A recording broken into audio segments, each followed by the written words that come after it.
আজকে আমরা আলোচনা করব থার্ড কন্ডিশনাল নিয়ে। আমি আমার প্রিভিয়াস ভিডিওগুলোতে জিরো কন্ডিশনাল, ফার্স্ট কন্ডিশনাল এবং সেকেন্ড কন্ডিশনাল নিয়ে আলোচনা করেছিলাম। আজকে আমরা থার্ড কন্ডিশনাল সম্পর্কে জানবো এবং জানবো যে কিভাবে আমরা থার্ড কন্ডিশনালটা আমাদের রিয়েল লাইফে ব্যবহার করতে পারি এবং সেটা দিয়ে আমরা বাক্য বানাতে পারি।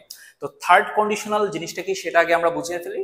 থার্ড কন্ডিশনাল হচ্ছে যে অতীতের কোনো অনুশোচনা বা অতীতের কোনো একটা ঘটনা নিয়ে যদি আমরা আফসোস করি বা অনুশোচনা করি তাহলে আমরা থার্ড কন্ডিশনাল এই বাক্যটা আমরা ব্যবহার করব। ফর এক্সাম্পল, আমি যদি পড়াশোনা করতাম তাহলে আমি পাশ করতাম। অর্থাৎ আমি পড়াশোনা করি নাই, আমি পাশ করি নাই, সেটা নিয়ে এখন আমি আফসোস করছি বা অনুশোচনা করছি। সেক্ষেত্রে আমরা থার্ড কন্ডিশনাল এই বাক্যটা আমরা ব্যবহার করব। যেমন আমি আরেকটা বাক্য যদি বলি যে যদি আমি তাড়াতাড়ি স্টেশনে পৌঁছাতাম তাহলে আমি ট্রেনটি মিস করতাম না।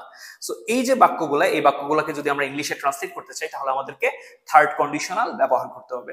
থার্ড কন্ডিশনালের স্ট্রাকচারটা হচ্ছে প্রথমেই আমরা বরাবরের মতো আমরা ইফ দিব, তারপর পাস্ট পারফেক্ট টেন্স ব্যবহার করা লাগবে, অর্থাৎ সাবজেক্ট প্লাস হ্যাড প্লাস ভার্বের 3 নাম্বার প্লাস হচ্ছে অবজেক্ট। তারপর আমাদের একটা কমা দিতে হবে, তারপর আবার একটি সাবজেক্ট, তারপর উড হ্যাভ, তারপর উড হ্যাভ এর পরে ভার্বের 3 নাম্বার। উদাহরণ দিলে ব্যাপারটা আরো ক্লিয়ার হয়ে যাবে।